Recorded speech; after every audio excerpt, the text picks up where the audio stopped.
Bismillahirrahmanirrahim. Assalamualaikum warahmatullahi wabarakatuh. Perkenalkan, nama saya Nurhayati, NIM J1B0190080, Prodi TP Genap 19. Ya, di sini saya ingin mempresentasikan hasil kerja dari tugas, yaitu 2 contoh sistem dalam bidang pertanian. Yang pertama, mesin transplanter.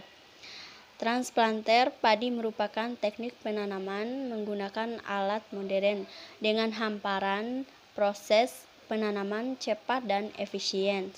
Sedangkan tanaman atau penanaman dengan cara konvensional merupakan metode tanam bibit padi dari kebiasaan umumnya tanpa menggunakan alat. Transplanter padi merupakan alat penanam bibit dengan jumlah, kedalaman, jarak, dan kondisi penanaman seragam. Ada beberapa elemen-elemen. Yang pertama, produktivitas tenaga kerja. Faktor produktivitas tenaga kerja merupakan faktor produksi yang penting dan perlu diperhitungkan dalam proses produksi dalam jumlah yang cukup. Bukan saja dilihat dari tersedianya tenaga kerja, tetapi juga kualitas dan macam tenaga kerja perlu pula diperhatikan. Beberapa hal yang perlu diperhatikan pada faktor produksi tenaga kerja yaitu: 1. Tersedianya tenaga kerja. Yang kedua, kualitas tenaga kerja. Yang ketiga, tenaga kerja musiman. Yang keempat, jenis kelamin. Dan yang kelima, hari kerja setara wanita. Poin B yaitu biaya produksi. Biaya yaitu korbanan yang dicurahkan dalam proses produksi yang semula fisik dan kemudian diberikan nilai rupiah. Biaya usaha tani diklarifikasi menjadi 2, yaitu yang pertama biaya tetap atau fixed cost, dan yang kedua biaya tidak tetap atau variable cost. Biaya tetap fixed cost dikeluarkan walaupun produksi yang diperoleh banyak atau sedikit besarnya. Biaya tetap tidak tergantung pada besar kecilnya produksi yang diperoleh. Contohnya, biaya tetap antara lain sewa tanah, pajak, gaji karyawan, penyusutan asuransi, dan biaya tetap lainnya yang harus dapat ditentukan besarnya setiap tahun selama umur ekonomis usaha yang direncanakan. Selanjutnya, poin ketiga yaitu C, penerimaan dan pendapatan. Besar kecilnya pendapatan yang diterima petani tergantung dalam pengelolaan faktor produksinya, penerimaan dan pengeluarannya.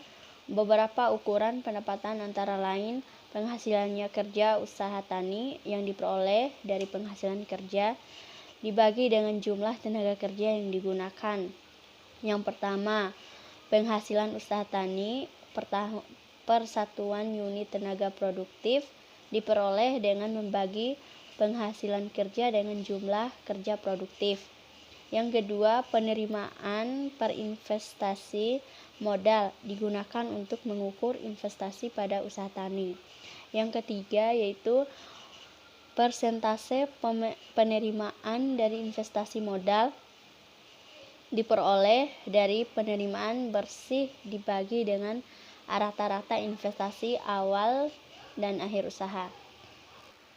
Yang keempat yaitu pendapatan per unit areal usaha tani, merupakan ukuran produktivitas tanah dibagi dengan luas areal. Yang kelima, pendapatan sosial dari usaha tani, pendapatan bersih dari usaha tani, tambahan jumlah kesejahteraan dari pertanian, dan karenanya disebut pendapat sosial. Kedua adalah inovasi desain perontok padi. Proses pengolahan padi pasca panen yang terpenting adalah proses perontokan.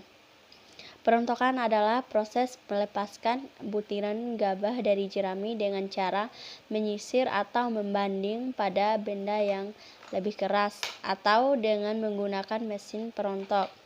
Cara perontokan padi adalah dengan menggunakan mesin perontok padi, namun masih tergolong kurang maksimal dalam perontokan padi dan masih banyak memakan biaya. Selanjutnya, drum perontok dibuat dengan diameter lebih besar supaya memudahkan proses perontokan karena jerami tidak tersangkut dan ikut tergiling. Selain itu, modifikasi dilakukan dengan mengganti material pisau perontok menjadi lebih kurang untuk memaksimalkan persentase gabah perontok. Bagian dari modifikasi yang lain adalah penambahan mekanisme pengayak pada mesin perontok padi. Penyisakan antara potongan jerami yang ikut terontok dengan butiran gabah dengan cara digetarkan. Butiran gabah